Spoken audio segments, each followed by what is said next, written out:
Mau datang sungguh-sungguh mencari Tuhan kita, karena Dia selalu menolong kita. Di saat kita sedang ketakutan, Tuhan yang memberikan kehiburan. Saat kita lemah, Tuhan memberikan kita kekuatan. Amin, haleluya. Biar kita masih memuji Dia. Yesus itulah satu-satunya penolong yang setia. Amin, haleluya. Amin, haleluya. Amin, puji Tuhan.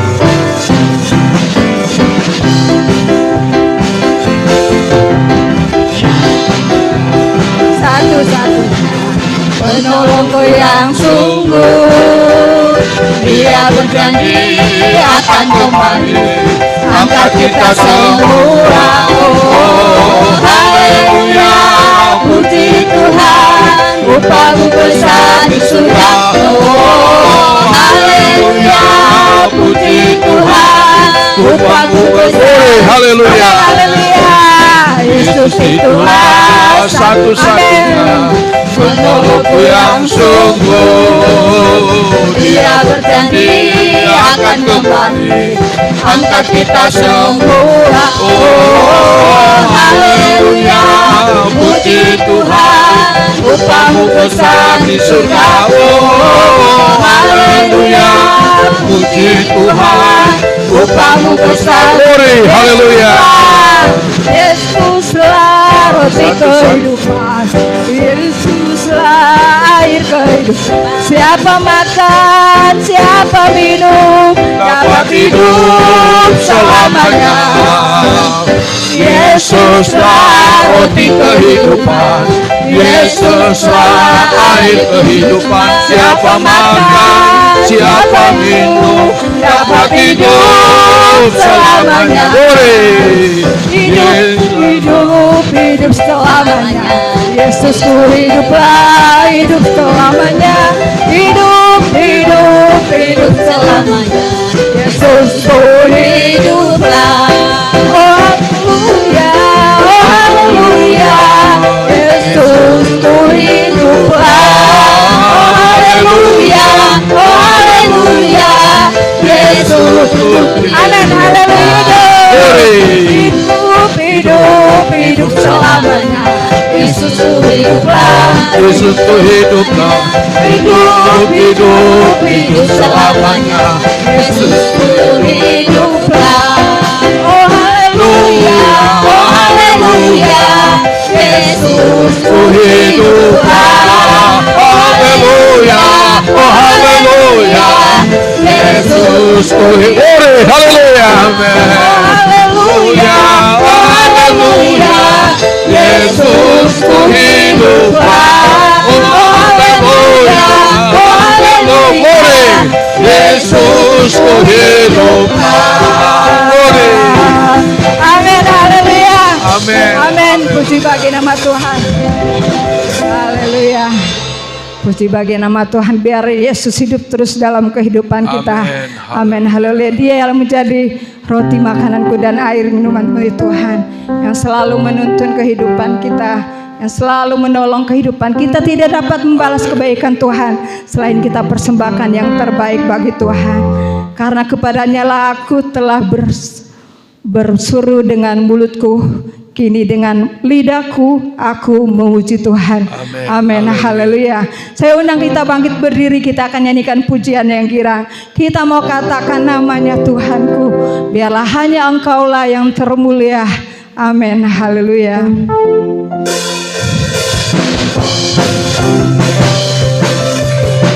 Haleluya.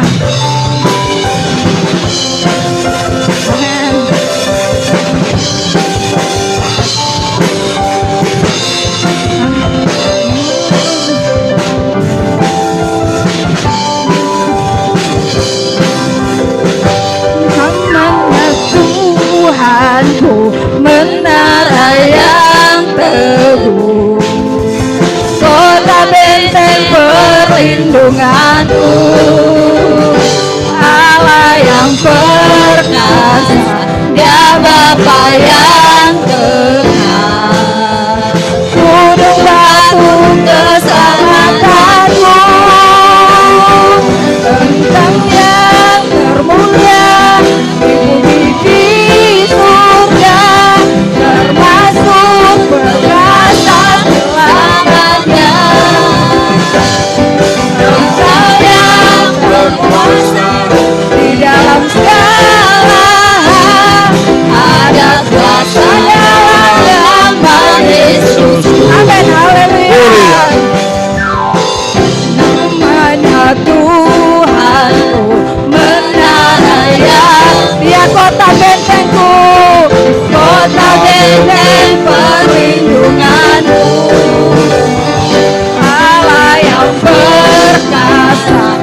silakan duduk.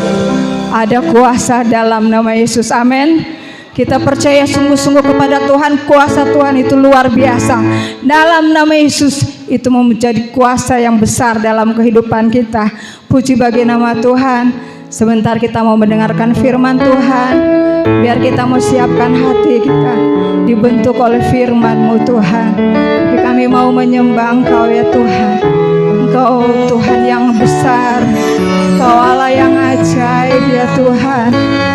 Glory hanya bagi Engkau ya Tuhan. Haleluya. Amin. Haleluya.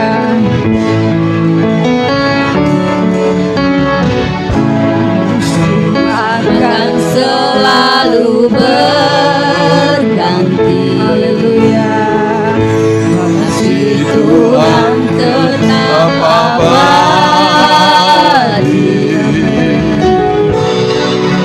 tak akan berubah sampai selamanya. Ku tetap percaya. Haleluya. Ku yakin Tuhan memberkati. Amin. Haleluya. Ku yakin Tuhan melindungi.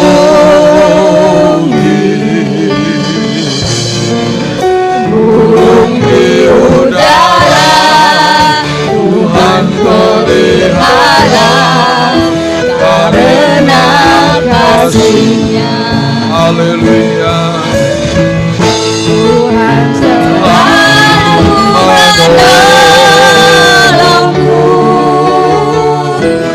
selalu menjagaku.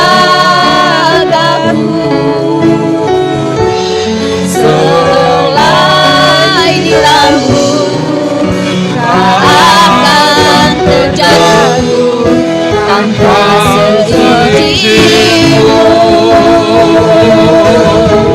Tuhan selalu menolongku,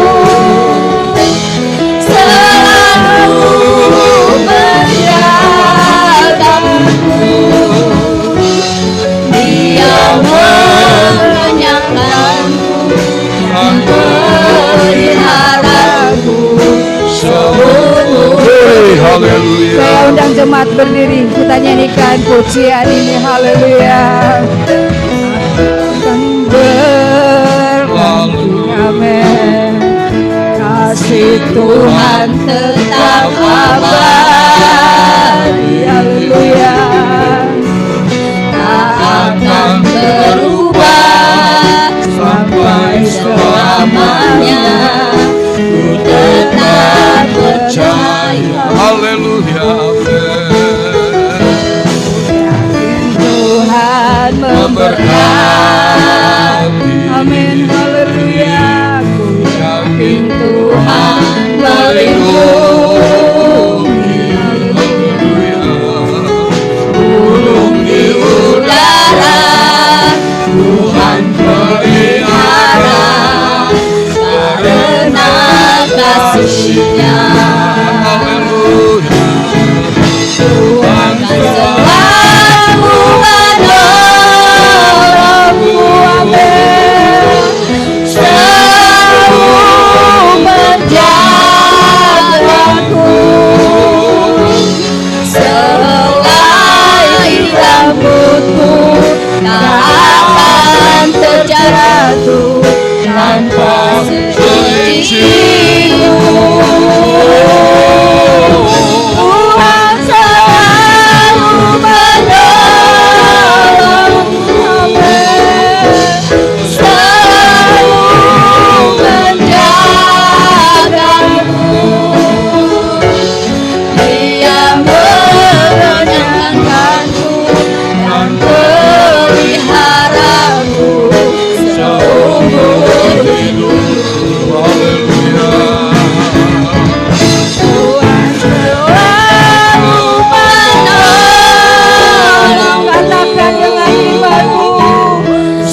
Amin, amin, amin.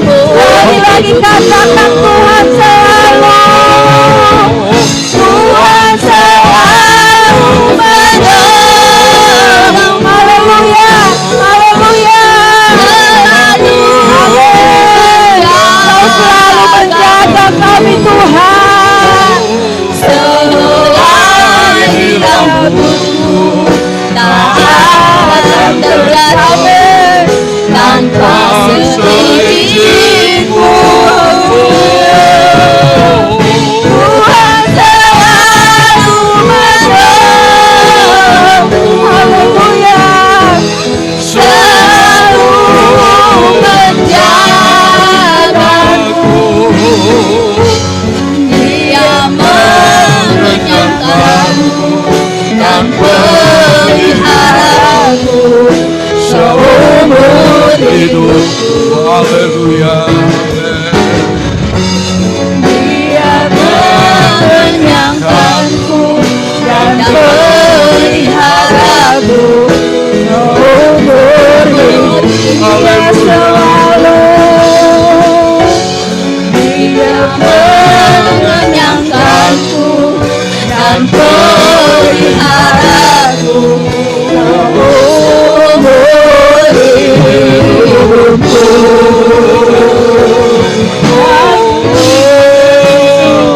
Amin, haleluya.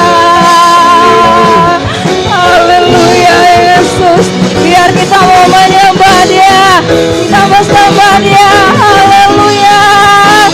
Amin. Haleluya. Haleluya. Hanya bagi Engkau Tuhan kami sembah Engkau Tuhan. Haleluya. Kami sembah. Amin. Terpujilah nama-Mu Yesus, Allah yang baik, Allah yang luar biasa. Haleluya. Amin Tuhan. Kami sembah Engkau Yesus. Haleluya Yesus, Yesus. Haleluya, haleluya. Haleluya. Kami sembah Yesus. Kami percaya Engkau ada di tengah-tengah kami Tuhan. Kami boleh merasakan kasih-Mu, anugerah-Mu besar Tuhan. Kami sembah Yesus, Yesus. Kami tinggikan Engkau.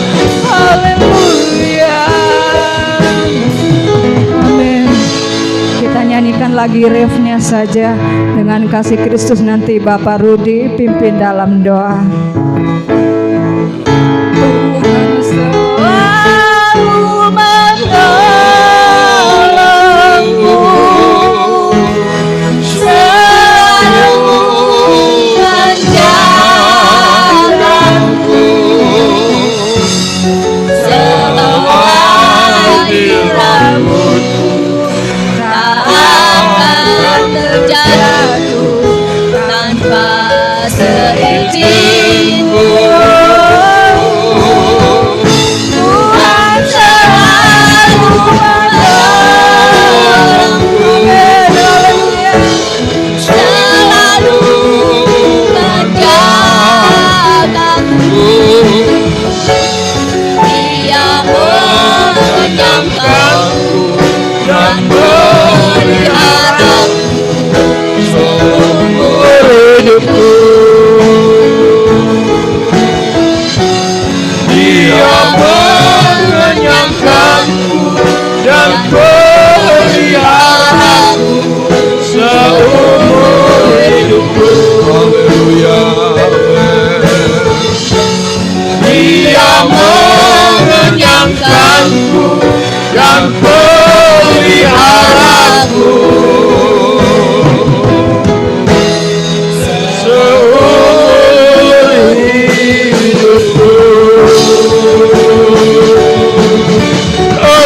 Haleluya Yesus.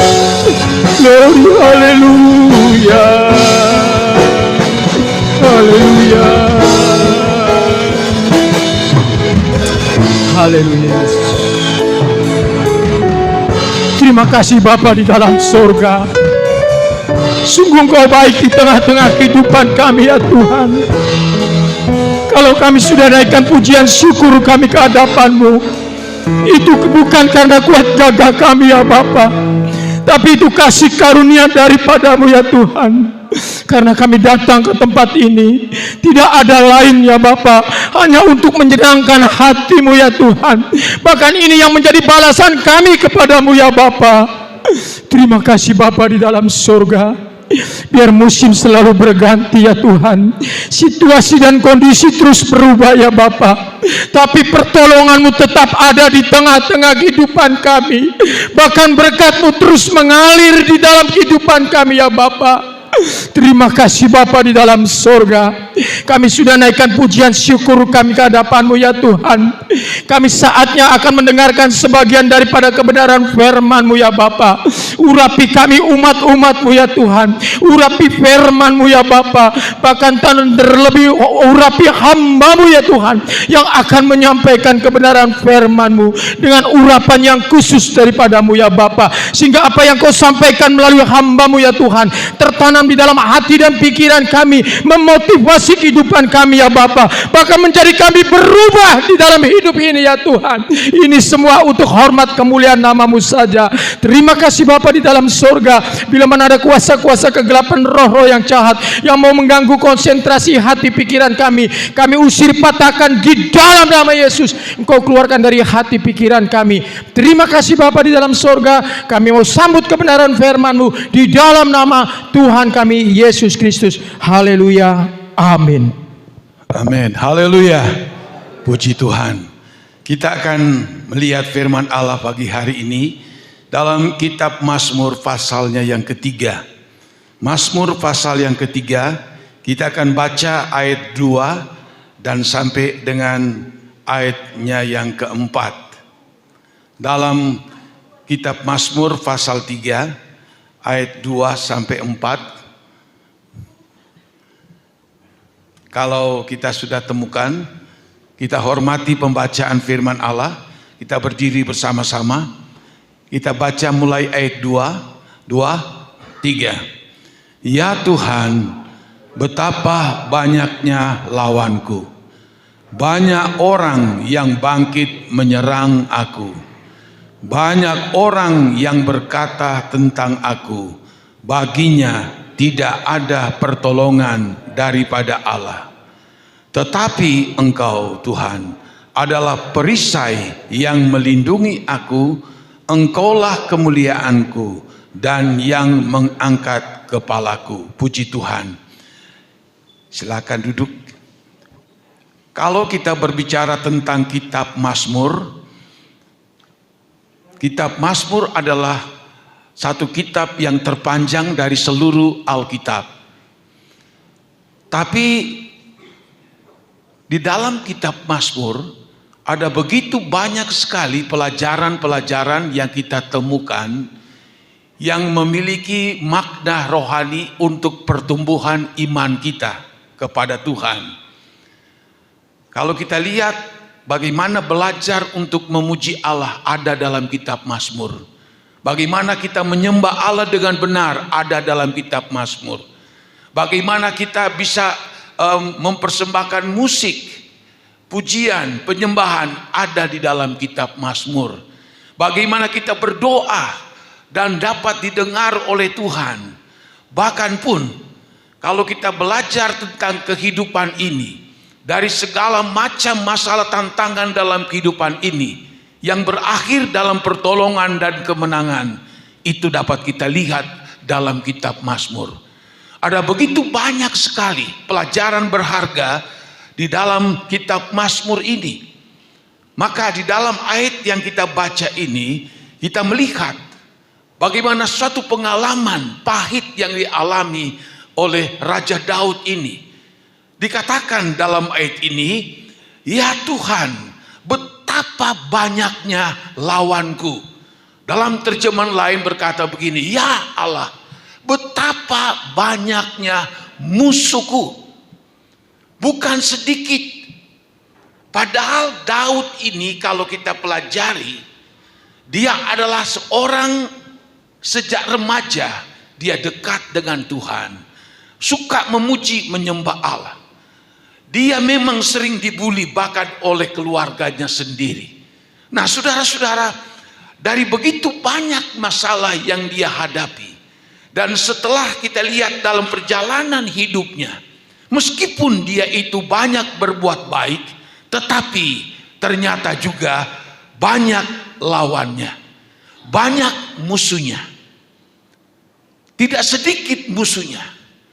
Di sini menggambarkan kepada kita seorang yang punya talenta yang luar biasa seperti Daud. Seorang yang dipakai oleh Tuhan seperti Daud. Pemuji penyembah Allah, pemain musik yang luar biasa. Tetapi toh dia itu banyak musuhnya, banyak lawannya. Bayangkan perbuatan baik yang ada dalam diri daripada Daud ternyata banyak membuat orang tidak suka, bahkan pun melawan dia, menjadi musuhnya. Lalu apakah setelah sudah berbuat baik, bukannya membangkitkan simpati atau respon yang baik dari banyak orang, tetapi sebaliknya mendatangkan musuh? Apakah Daud berhenti? Tidak. Ini perjalanan kehidupan saya dan saudara. Sebaik apapun yang kita kerjakan selama kita hidup di dunia ini, sebaik apapun sosialisasi kita kepada siapapun, karakter kehidupan kita, perbuatan kita, mungkin yang baik sekalipun, tetapi itu tidak menjamin orang akan senang dengan kita. Selalu saja ada orang yang tidak suka dengan kita.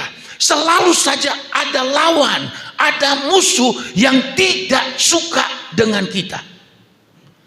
Nah, ini perlu untuk kita bisa pahami, supaya kita dapat menjalani hidup ini tidak memiliki kebencian, tidak memiliki akar pahit, tidak memiliki iri hati dan lain sebagainya. Kita dapat memahami memang hidup kita memang seperti itu. Kita tidak bisa menghindar dari semua apa yang terjadi di sekitar kita. Betapa banyaknya lawanku. Lalu dengan melihat banyak yang tidak suka dengan kita, lalu kita berkata, sudahlah, tidak usahlah berbuat baik. Percuma aku berbuat baik. Ternyata banyak orang yang tidak suka dengan saya. Kita jangan berpikir putus asa seperti itu. Teruskanlah berbuat baik. Lakukanlah yang menyenangkan Tuhan.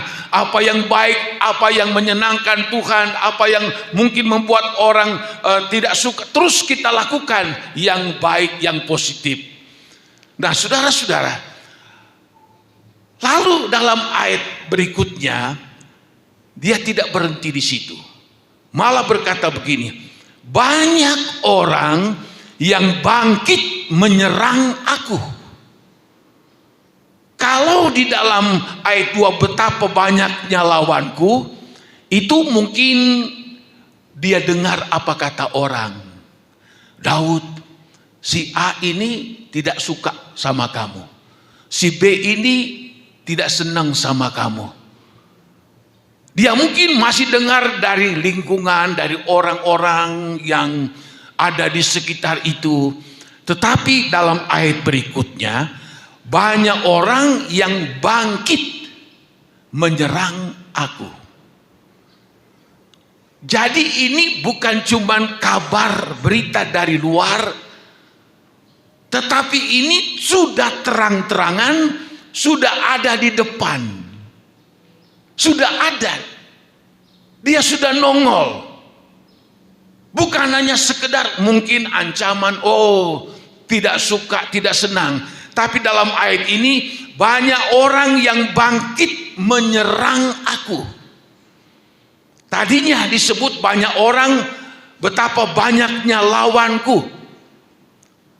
Belum mungkin menyakiti, belum mungkin merusak, belum mungkin untuk dapat membuat sesuatu yang sangat membuat Daud terpukul. Tapi dalam ayat berikutnya, banyak orang yang bangkit menyerang aku. Banyak orang, bukan satu dua. Ada kesepakatan. Tujuannya apa? Untuk menyerang Daud. Inilah yang perlu kita belajar dalam kehidupan ini. Apalagi kita sebagai orang yang percaya kepada Tuhan. Iblis salah satu yang akan tidak senang kalau kita itu berbuat baik. Iblis tidak suka kalau kita menjadi orang yang berkarakter Kristus. Iblis tidak senang kalau kita rajin setia berbakti kepada Tuhan. Dia akan bisa membangkitkan lawan-lawan, musuh-musuh yang datang menteror kita, bahkan mungkin mengancam kita. Kita lihat dalam kehidupan kita sehari-hari dalam dunia ini, bahkan secara umum, banyak sekali persaingan-persaingan, baik persaingan politik, ya baik persaingan ya dagang, persaingan bisnis dan lain-lain sebagainya, yang membuat banyak orang yang tidak suka kalau melihat kita mungkin beruntung, kalau kita mungkin berhasil, kalau mungkin kita diberkati, kalau mungkin kita sukses di dalam menjalankan usaha dan di dalam menjalankan bisnis. Iblis juga tidak senang kalau kita sungguh-sungguh beribadah, kita sungguh-sungguh setia kepada Tuhan. Iblis tidak suka dalam hal ini. Dia sengaja membangkitkan lawan, musuh-musuh, bahkan datang menyerang. Untuk apa? Bisa merusak akan kehidupan kita. Mungkin kita tidak tahu. Ada orang yang mungkin tidak suka dengan kita, dengan memakai cara yang sangat kasar. Dia mungkin bisa memakai kekuatan iblis menyerang tubuh kita atau fisik kita. Kita tidak tahu. Supaya kita sakit. Itu banyak sekali praktek-praktek iblis yang dipergunakan oleh manusia. Bagaimana melumpuhkan orang tersebut. Aku tidak suka dengan dia. Aku tidak suka melihat keberhasilan, kesuksesannya. Bagaimana saya akan kirim jimat kepada dia supaya dia sakit, supaya dia lumpuh, supaya dia akan mati. Ini jahatnya hidup di dalam dunia ini. Dia melihat kita usaha kita maju. Bagaimana caranya dia akan melumpuhkan usaha kita. Bagaimana dia usahakan merusak usaha kita. Dia berbagai cara dengan kekuatan-kekuatan magic. Makanya banyak orang-orang yang tahu-tahu di depan ada kembang, ada garam, ada beras, ada apapun itu. Malah ada dulu satu anak Tuhan berkata sama saya, "Om, saya heran sekali. Laci uang saya, di situ ada 7 kembang. Saya tidak tahu siapa yang taruh di laci itu." Ini cara orang, musuh lawan kita. Bagaimana ingin melihat kita rusak, perekonomian kita rusak, tubuh kita sakit, usaha kita bisa bangkrut. Kita tidak tahu. Orang memakai jasa dukun, memakai jasa paranormal sekalipun, ingin melihat supaya kita ini tidak berhasil, kita tidak sukses. Dengan banyak cara dia akan lakukan itu. Bahkan pun mungkin tidak memakai kekuatan iblis. Tetapi bisa saja orang lain yang tidak suka dengan kita, dengan keluarga kita yang harmonis. Orang ingin bagaimana cara merusak akan keluarganya, bagaimana caranya merusak anaknya, dan sebagainya. Bagaimana bisa merusak pemasukannya. Banyak orang mengambil cara-cara yang licik dengan cara-cara yang tidak baik, dan itulah kita ada di dalam dunia yang seperti ini. Ayat ini berkata, banyak orang yang bangkit menyerang aku. Segala sudut orang datang menyerang Daud. Apa salah Daud? Tidak ada. Tapi Alkitab memang katakan, apa yang Daud kerjakan, Tuhan membuatnya berhasil. Ini mungkin yang membuat iblis tidak suka. Ini mungkin yang membuat orang-orang lain tidak senang. Sehingga memakai banyak cara bagaimana merusak dia, merusak usahanya, merusak pekerjaannya, supaya hancur dan berantakan. Tidak sedikit banyak orang yang mengalami hal seperti itu. Kenapa ya sampai begini? Kenapa ya sampai jadi begini? Karena ada kekuatan lain, ada musuh lain yang selalu mengganggu dalam kehidupan saya dan saudara-saudara. Lalu dikatakan lagi di dalam ayat yang ketiga, ini lebih parah lagi. Banyak orang yang berkata tentang aku, baginya tidak ada pertolongan daripada Allah. Sampai seperti ini. Kenapa muncul ayat ini? Karena ada rentang waktu yang dialami oleh Raja Daud tidak mendapat pertolongan Tuhan. Ada cukup waktu Daud minta pertolongan Allah, tidak dijawab oleh Tuhan. Orang-orang melihat dia. Dia pergi beribadah sama Tuhan. Dia pergi memuji, menyembah Allah. Dia pergi berpuasa. Dia pergi beribadah kepada Allah. Mereka melihat dia giat dalam hal-hal rohani. Dia melayani akan Tuhan.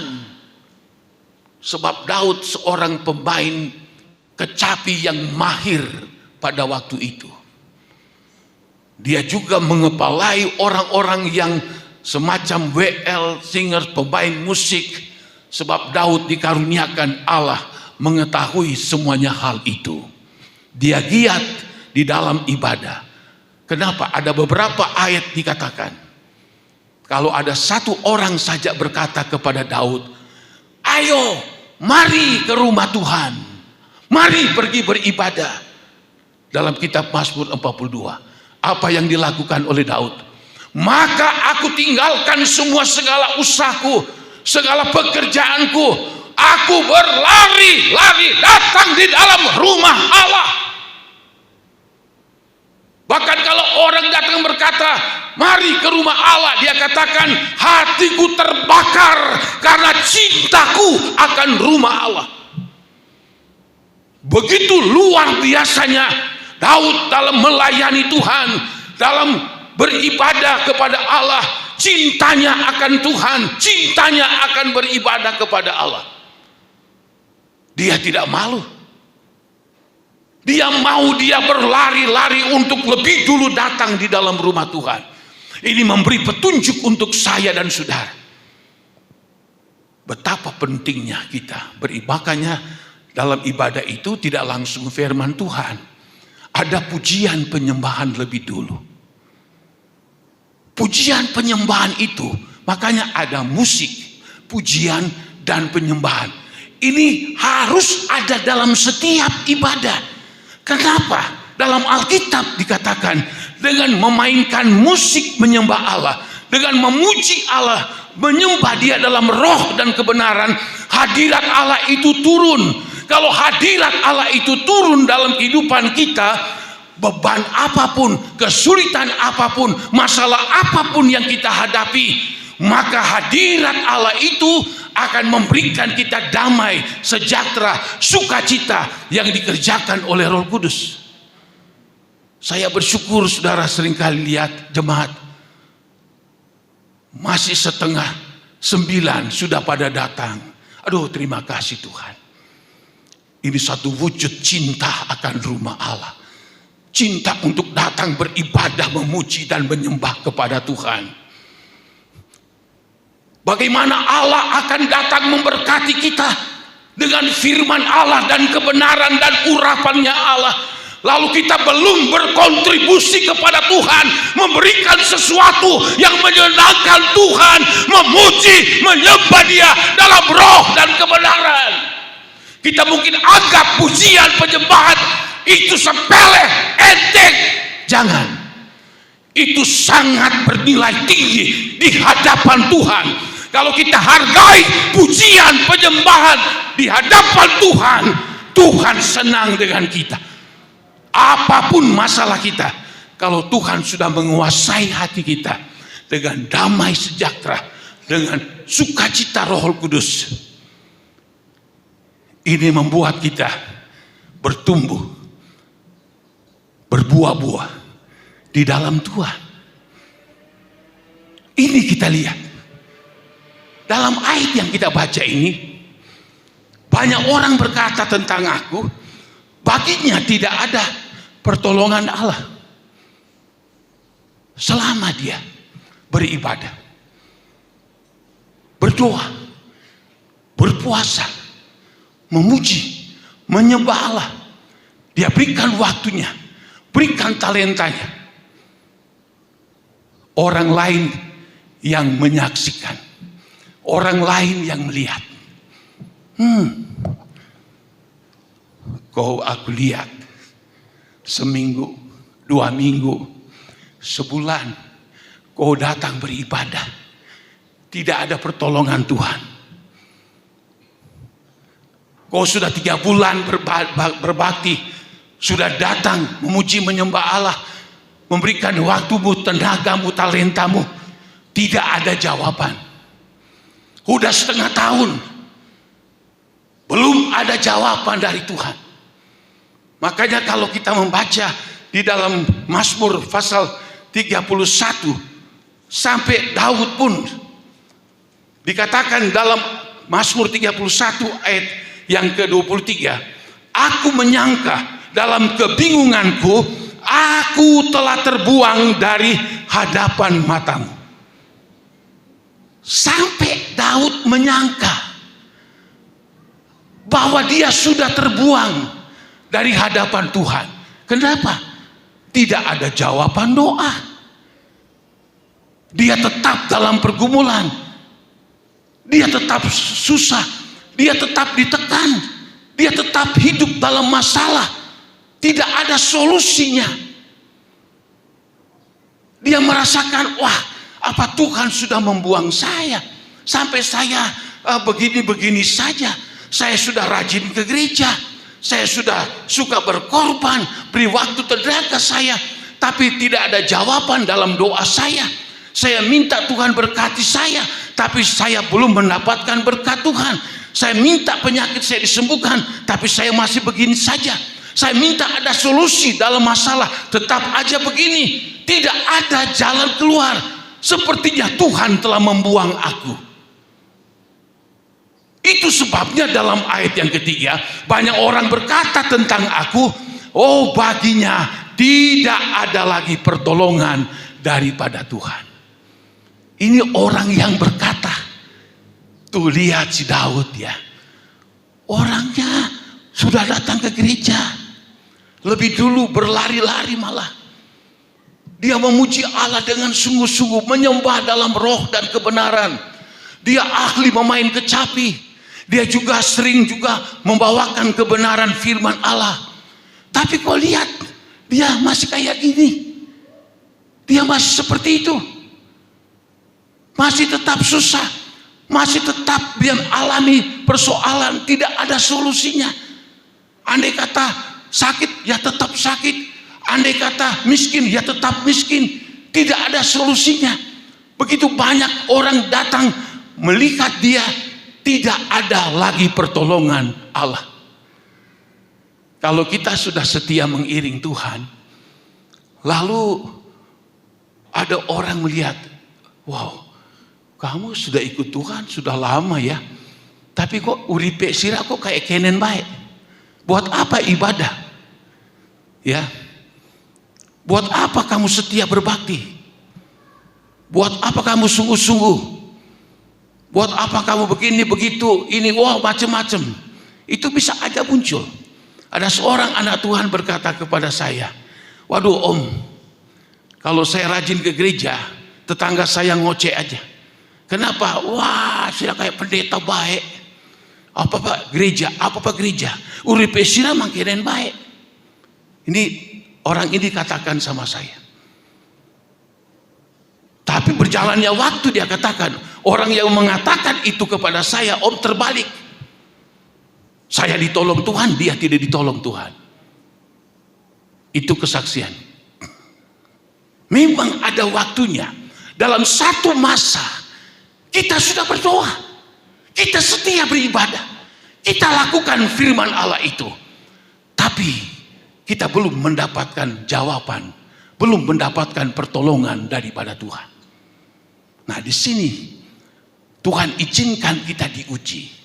Apakah kita sabar untuk bisa hadapi semuanya ini? Sebab Tuhan juga bukan memberi cobaan, tapi memberi ujian kepada saya dan saudara. Aku izinkan kamu diuji. Kamu bisa enggak? Kamu kuat enggak? Tapi pada waktu dalam tenggang waktu kita lulus dalam ujian itu, maka Tuhan akan bukakan jalan bagi saya dan saudara. Tuhan akan menolong saya dan saudara secara ajaib. Sebab ada di dalam kitab Mazmur juga, di situ dikatakan begini, kekuasaan Allah ada bersembunyi di dalam awan-awan. Ada ayat firman Allah, Mazmur 68 kalau tidak salah. Kekuasaan Allah ada di balik awan. Bahkan awan itu ada awan yang gelap, ada awan yang berisi petir. Tetapi di balik awan gelap itu, di situ letak kekuasaan Allah. Kalau kita hanya melihat awan yang gelap, kita hanya melihat awan yang berisi petir, kita mungkin ketakutan, tidak berdaya. Wow, apa ini? Tapi kalau kita lulus dalam ujian itu, segelap apapun awan itu, berisi petir sekalipun, tapi setelah lewat semuanya itu, kuasa Allah turun dalam kehidupan saya dan saudara, kita akan diberikan kemenangan yang daripada Tuhan. Banyak orang berkata tentang aku, Tuhan sudah tidak lagi menolong dia. Ini seringkali saudara muncul di dalam kehidupan kita. Kita mulai sayang diri, aduh kenapa ya? Kalau si A, si B begini, tapi saya kok kenapa begini? Ya, orang sampai melihat, aduh kasihan. Orang berkata, kamu sudah tidak ditolong Tuhan. Kamu ini, begini, kamu itu. Seperti Ayub dipersalahkan oleh 3 sahabatnya. Mereka anggap bahwa Ayub berbuat dosa, pada Allah ingin menguji Ayub. Mereka persalahkan Ayub. Begitu juga dalam kehidupan kita. Tapi apakah Daud putus asa menghadapi semuanya ini? Daud tidak putus asa. Bahkan kalau kita lihat dalam Mazmur 31, di situ firman Allah mengatakan begini tentang keadaan Daud waktu itu. Dalam ayat Mazmur 31 dikatakan dalam ayat 12, atau tidak apa, ayat 11 mulai, Mazmur 31. Sebab hidupku habis dalam duka, dan tahun-tahun umurku dalam keluh kesah. Kekuatanku merosot karena sengsaraku, dan tulang-tulangku menjadi lemah. Di hadapan semua lawanku, aku tercelah, menakutkan bagi tetangga-tetanggaku, dan menjadi kekejutan bagi kenalan-kenalanku. Mereka yang melihat aku di jalan lari daripadaku. Aku telah hilang dari ingatan seperti orang mati. telah menjadi seperti barang yang pecah. Sebab aku mendengar banyak orang berbisik-bisik, ada kegentaran dari segala pihak. Mereka bersama-sama bermufakat mencelakakan aku. Mereka bermaksud mencabut nyawaku. Tetapi aku, kepadamu aku percaya ya Tuhan. Aku berkata, Engkaulah Allahku. Masa hidupku ada dalam tangan-Mu. Lepaskan aku dari tangan musuh-musuhku dan orang-orang yang mengejar aku. Ternyata Daud melewati kesukaran, kesulitan yang begitu luar biasa. Begitu parah perjalanan hidup daripada Daud ini. Tapi dikatakan di dalam ayat ini, tapi kepadamu Tuhan aku percaya. Imannya tidak goyah. Dia katakan dalam ayat ini bahwa Engkaulah Allahku. Dengan kata lain, biarpun percobaan, kesukaran, kesulitan sehebat apapun menimpa diriku, ancaman kematianku datang terus menerus hari ke hari, tetapi tidak Tuhan, aku tetap jadikan Engkau sebagai Allahku, Tuhanku.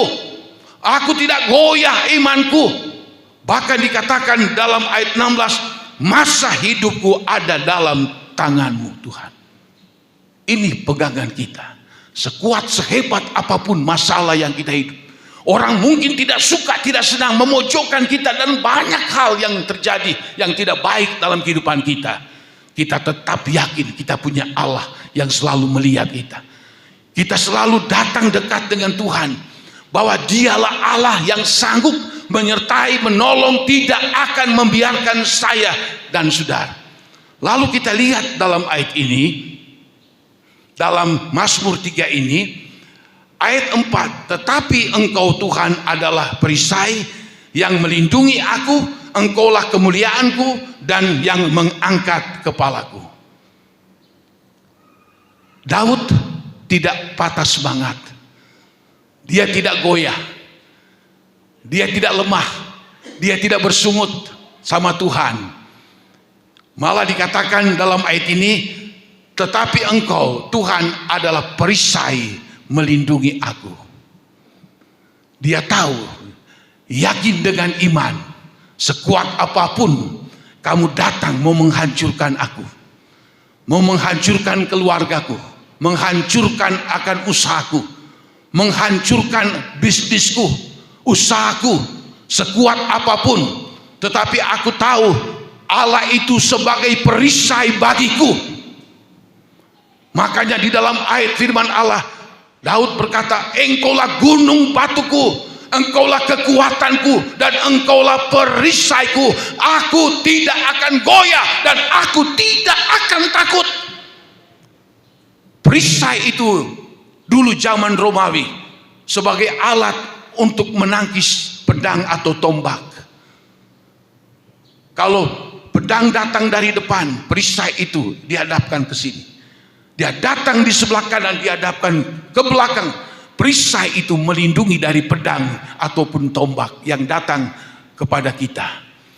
Allah itu bagaikan perisai, kiri kanan muka belakang, yang mungkin datang menggoyahkan kita, mau menghancurkan kita, merusak kita. Tapi kalau kita jadikan Tuhan itu sebagai Allah kita, sekuat apapun musuh lawan yang datang dengan segala kekuatan, perisai Allah belum pernah dikalahkan. Perisai Allah tidak akan terkalahkan asalkan kita percaya sungguh kepada Tuhan. Itu pengalaman daripada Daud.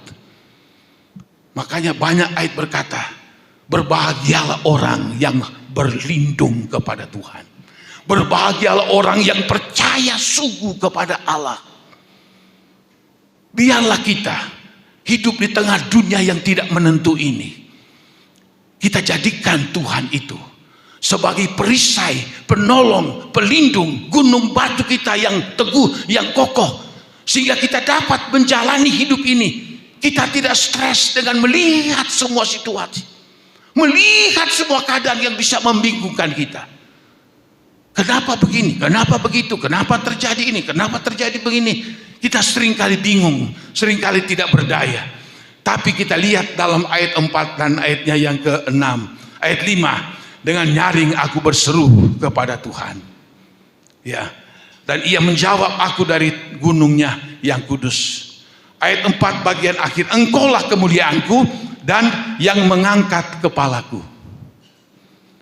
Jadi mengangkat kepala, tadinya dia tertunduk. Tertunduk itu gambaran dari orang sudah tidak berdaya.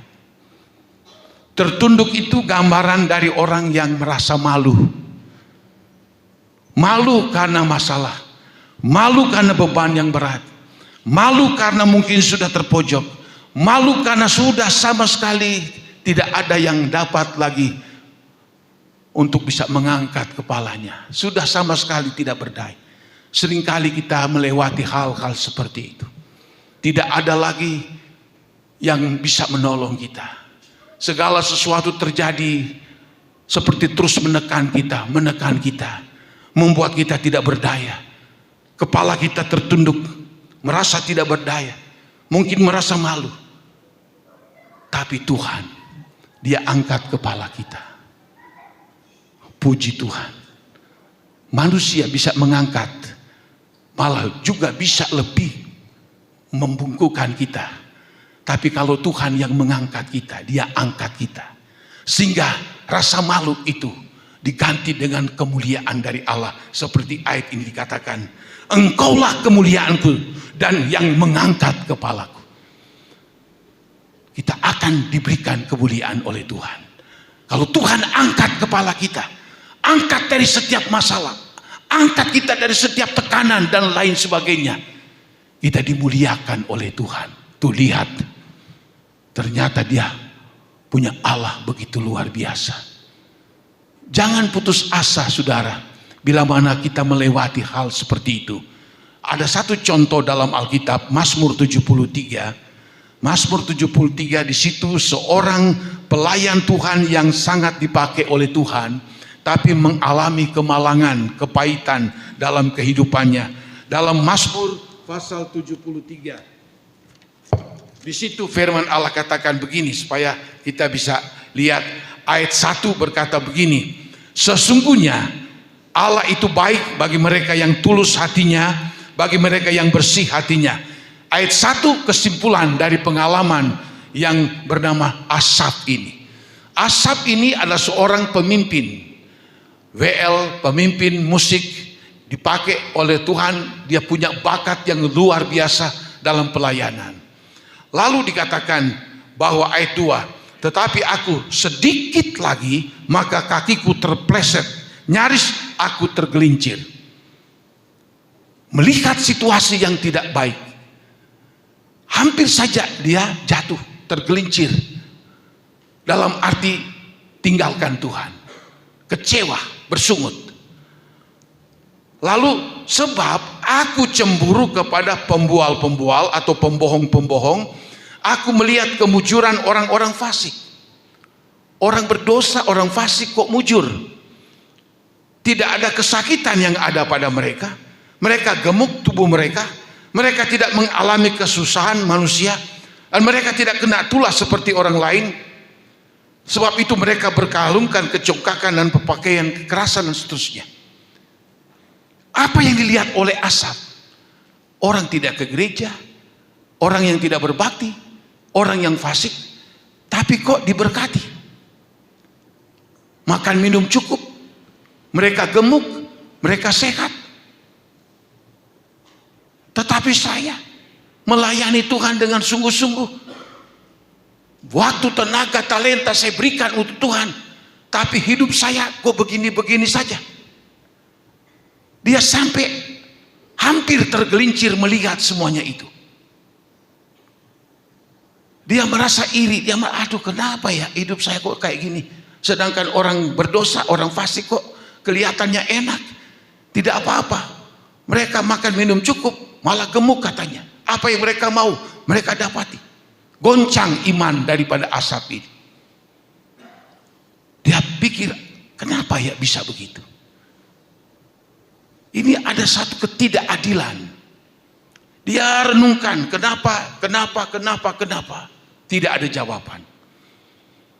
Lalu satu saat dia pergi ke rumah Tuhan. Dia datang berdoa dan bertanya sama Tuhan. Lalu Tuhan memberikan jawaban kepada Asaf ini. Di dalam ayat 17, sampai aku masuk ke dalam tempat kudus Allah dan memperhatikan kesudahan mereka. Sesungguhnya di tempat-tempat licin kau taruh mereka, kau jatuhkan mereka sehingga hancur. Betapa binasa mereka dalam sekejap mata, lenyap habis oleh karena kedahsyatan. Itu jawaban Tuhan. Tuhan perlihatkan kepada Asaf, jangan engkau cemburu, jangan engkau iri melihat mereka. Sebab mereka yang fasik, berdosa, tapi mereka seperti enak dalam hidup. Maka Allah tempatkan mereka seperti di tempat yang licin untuk menuju kepada kebinasaan, menuju kepada kehancuran. Jadi hidup mereka hanya sebatas hidup di dalam kubur saja. Setelah itu mereka itu akan masuk dalam neraka.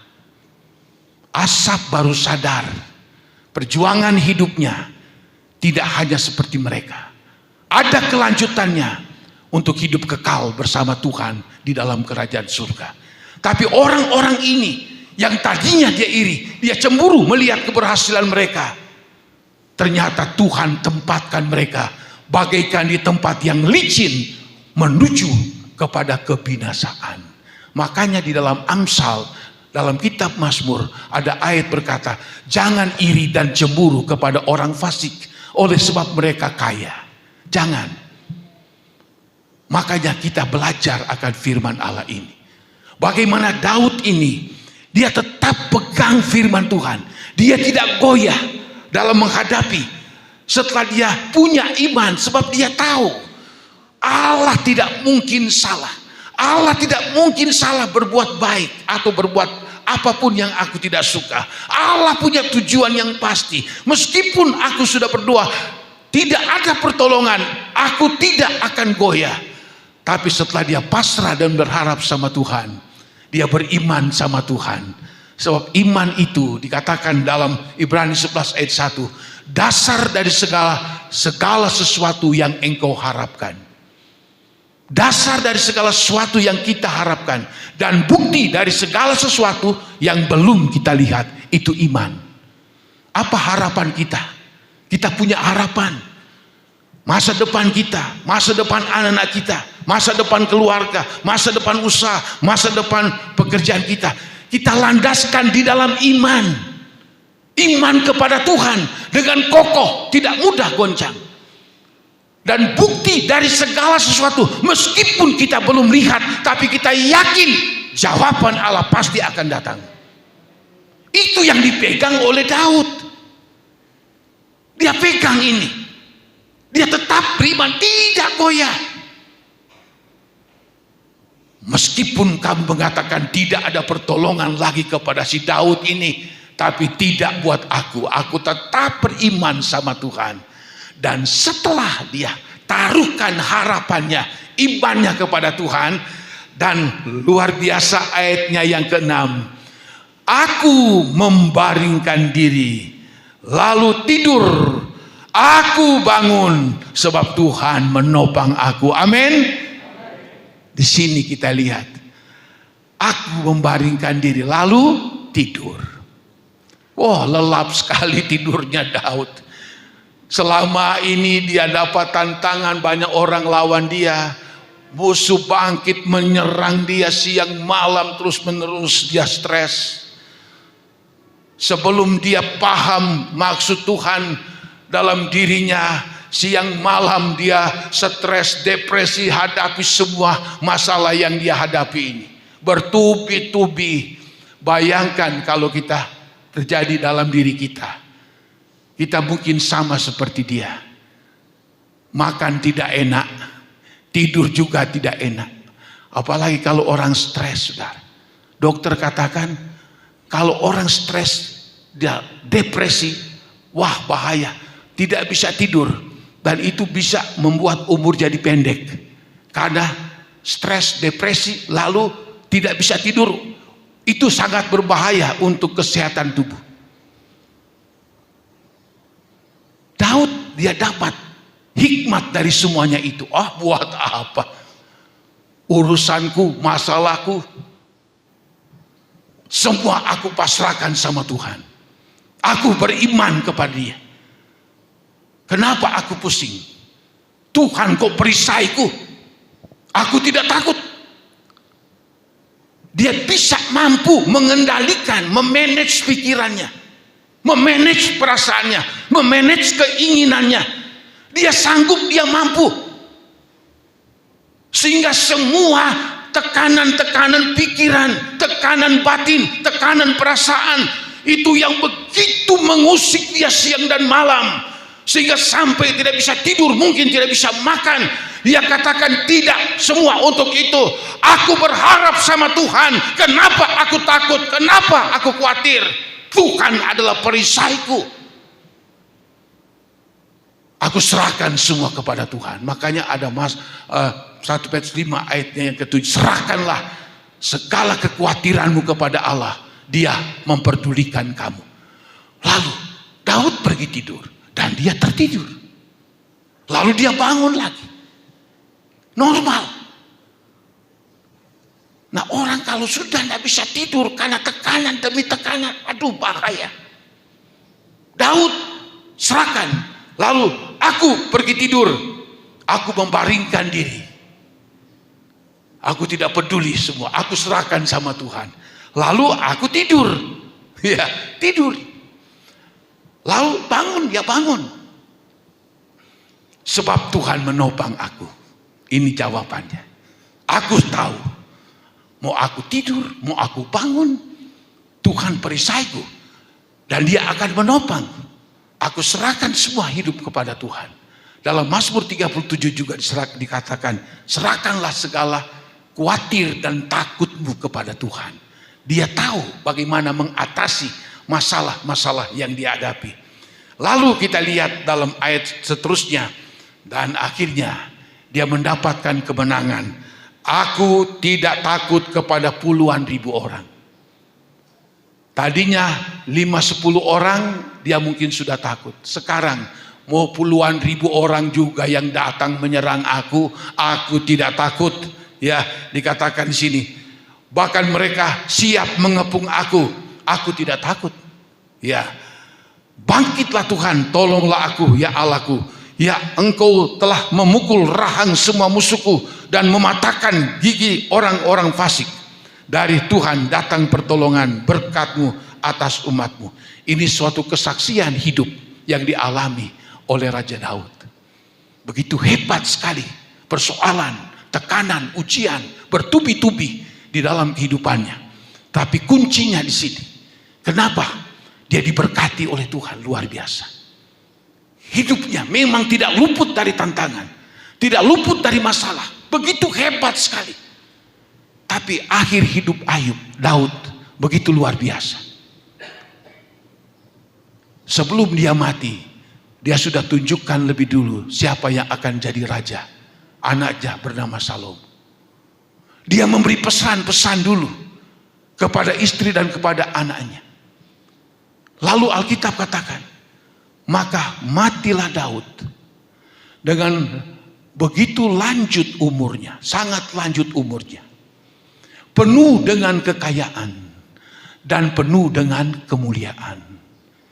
Dia mati begitu indah di hadapan Tuhan, penuh kemuliaan, penuh kekayaan. Dengan kata lain, dia sukses secara jasmani lahiriah. Dia sukses secara rohani.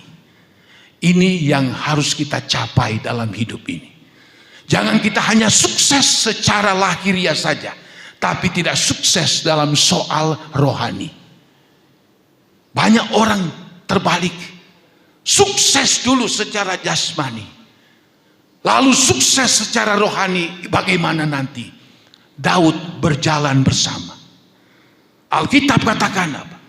Matilah Daud dengan umur yang sangat tua, penuh kekayaan, kaya soal materi. Begitu kaya, sangat kaya. Sangat-sangat kaya. Dan kedua, penuh kemuliaan. Bahasa kemuliaan ini bahasa surgawi. Kenapa dia disebut penuh kemuliaan? Rohaninya. Rohaninya ini terbentuk dari segala kesukaran. Rohaninya terbentuk dari segala tekanan-tekanan dalam hidupnya. Begitu hebat masalah yang dia hadapi, tapi justru membentuk mentalnya, membentuk karakternya, membentuk imannya, membentuk integritasnya.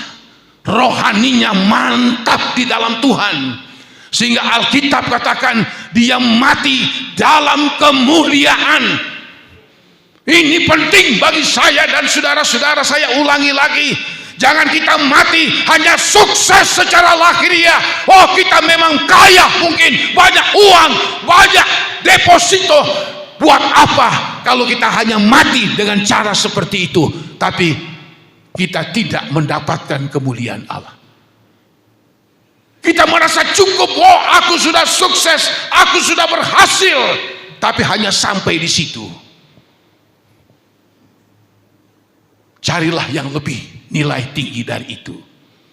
Itu kemuliaan Allah yang menanti saya dan saudara. Dan bagaimana kita nanti akan disebut sebagai orang yang mulia di hadapan Tuhan. Adalah seorang yang bagaikan seperti Daud. Dia punya iman yang luar biasa. Dia tidak gugur, dia tidak kecewa, dia tidak sedih, dia tidak bersungut waktu hadapi tekanan. Dia lakukan firman Allah, dia lakukan yang menyenangkan hati daripada Tuhan seumur hidupnya. Makanya di dalam Kisah 13 ada pernyataan Tuhan dikatakan seperti ini. Aku telah dapatkan Daud anak Isai, seorang yang hidup berkenan kepadaku dan yang melakukan segala kehendak daripada Allah. Makanya matinya mulia di hadapan Tuhan. Ada orang mati luar biasa, orang yang konglomerat mati luar biasa dengan kendaraan yang mewah, dengan pengiring-iringannya, luar biasa. Cuma sampai di situ. Mulia dilihat oleh orang dunia, belum tentu mulia di hadapan Tuhan. Yang kita kejar apa? Kita boleh sukses dalam menjalani hidup, kita boleh kaya, tidak apa-apa. Tapi apakah kita mati nanti kita mendapatkan predikat seperti Daud? Dia mati dalam kekayaan, dia mati dalam kemuliaan. Saya ulangi lagi berulang-ulang, jangan kita hanya mati, hanya kaya, habis cerita di dunia ini. Kita jadi debu, tidak ada apa-apa, lalu kita ujungnya masuk neraka. Bagaimana cara kita memanage hidup ini untuk bisa nanti kelak dipanggil oleh Tuhan, kita akan mendapatkan suatu sebutan bahwa kita mati di dalam kemuliaan dari Allah. Ini yang kita cari. Silakan kita berbisnis, silakan kita berusaha. Berkat Allah akan datang padamu. Tapi jangan terpaku di situ. Kita ingin cari kemuliaan. Kemuliaan Allah yang Allah sudah sediakan untuk saya dan saudara-saudara. Ya, pada waktu kita hembuskan nafas, kita dilihat oleh Allah seperti Daud. Aku dapatkan engkau, orang yang berkenan kepadaku dan yang melakukan segala kehendak Allah. Firman Allah katakan, matilah Daud dengan penuh umur panjang, penuh kekayaan dan penuh kemuliaan. Kalau kita dapati ini, wow, saudara-saudara, indah sekali perjalanan hidup kita. Ya, mari, selain kita berbisnis, cari uang sebanyak tidak apa-apa. Tapi yang kita cari ini adalah apa? nanti kita mendapat sebutan, kita mati dalam kemuliaan Allah. Wahyu 13 ayat 14. Aku mendengar suara Allah berkata, berbahagialah orang yang mati dan yang mati di dalam Tuhan. Karena mereka beristirahat dari segala jerih lelah mereka. Dan dari segala perbuatan-perbuatan yang mereka lakukan di dalam dunia ini. Apa kita nanti disebut berbahagia di hadapan Tuhan? Kita mendapat sebutan orang yang mulia. Ini jawaban kita. Biarlah firman Allah pagi hari ini membuka pencerahan bagi kita. Sehebat apapun masalah kita hadapi, jangan menyerah, jangan bersukut, jangan kecewa. Kita pandang Tuhan. Lihat Dia yang mengasihi saya dan saudara. Lihat Dia yang sudah mati untuk saya dan saudara. Dia tidak membiarkan saya dan saudara. Kalau akhir hidup Daud sampai begitu luar biasa indah, kita juga memiliki keinginan yang sama seperti Daud. Tuhan memberkati kita, masuk di dalam doa. Glory, haleluya. Saat ku tak melihat jalanmu, saat ku tak mengerti rencanamu, namun tetap ku pegang janjimu, pengharapanku hanya saat ku tak mengerti, amin. Saat ku tak melihat jalanmu, saat ku tak mengerti rencanamu, namun tetap ku pegang janjimu, harapanku hanya pada hatiku percaya, hatiku percaya, oh haleluya, hatiku percaya, haleluya, haleluya, hatiku percaya, selalu ku percaya.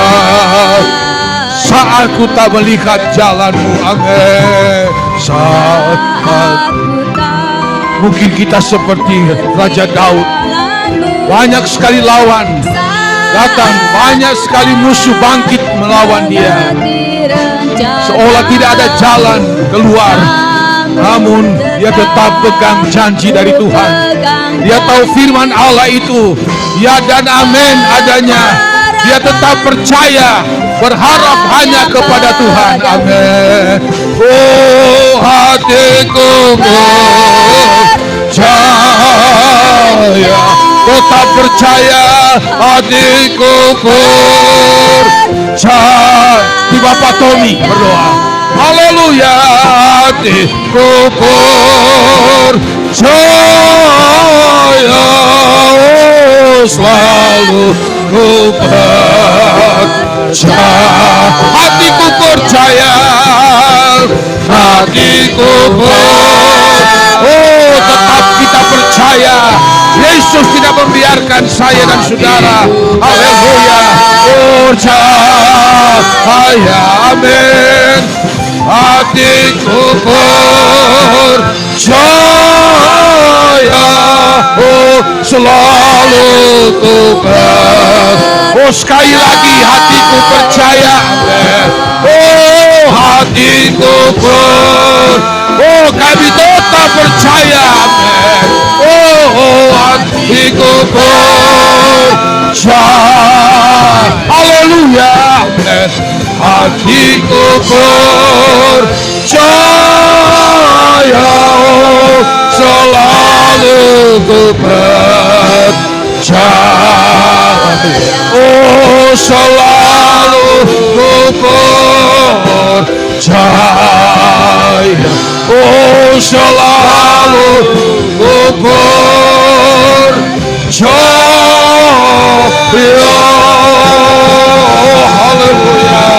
Haleluya, haleluya, haleluya, haleluya, haleluya.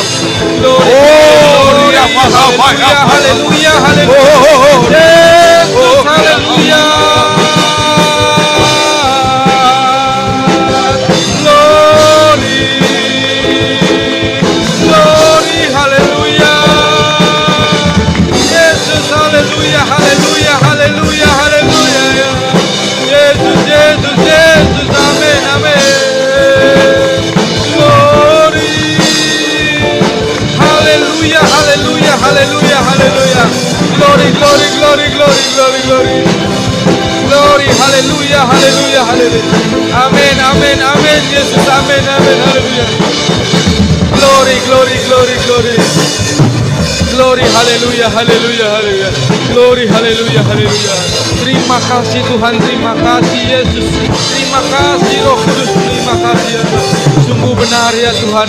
Biarlah kami yakin dan percaya ya Tuhan, Engkau selalu ada, selalu menolong bagi kami ya Tuhan. Biarlah kami terus mengucap syukur berterima kasih kepadamu Tuhan, untuk pertolongan-Mu ya Tuhan, jasmani terlebih rohani ya Tuhan. Engkau selalu menolong kami ya Tuhan, melindungi, menjagai kami ya Tuhan. Biarlah Tuhan kami mau mengucap syukur ya Tuhan. Biarlah kami mau berbakti, memuji, memuliakan nama-Mu Tuhan. Karena hanya Engkau-lah ya Tuhan yang patut kami tinggikan, yang patut kami sembah ya Tuhan. Karena Engkau Allah yang hidup, Allah yang sungguh amat luar biasa ya Tuhan. Terpujilah nama-Mu Tuhan. Terima kasih Tuhan. Terima kasih, biarlah kami selalu bersandar terus kepadamu Tuhan. Biarlah kami selalu menaruh harap terus kepadamu Tuhan. Terpujilah nama-Mu Tuhan. Terima kasih Tuhan. Terima kasih. Terima kasih Yesus. Terima kasih untuk firman-Mu Tuhan. Pakai terus hamba-Mu Tuhan untuk memberitakan firman-Mu Tuhan, agar ya Tuhan apa yang Kau sampaikan ya Tuhan lewat hamba-Mu Tuhan tersampaikan pada kami ya Tuhan, dan kami mau melakukannya Tuhan, kami mau meremakannya ya Tuhan. Terpujilah nama-Mu Tuhan. Pakai terus hamba-Mu Tuhan, berikan hamba-Mu kesehatan, kekuatan ya Tuhan. Terpujilah nama-Mu Tuhan. Terima kasih. Sebentar kami mau memberikan korban persembahan Tuhan, biar Kau balas sesuai dengan janji firman-Mu ya Tuhan. Terpujilah nama-Mu Tuhan. Terima kasih Tuhan. Terima kasih. Kami sudah berdoa dan mengucap syukur di dalam nama Tuhan Yesus. Haleluya. Amin.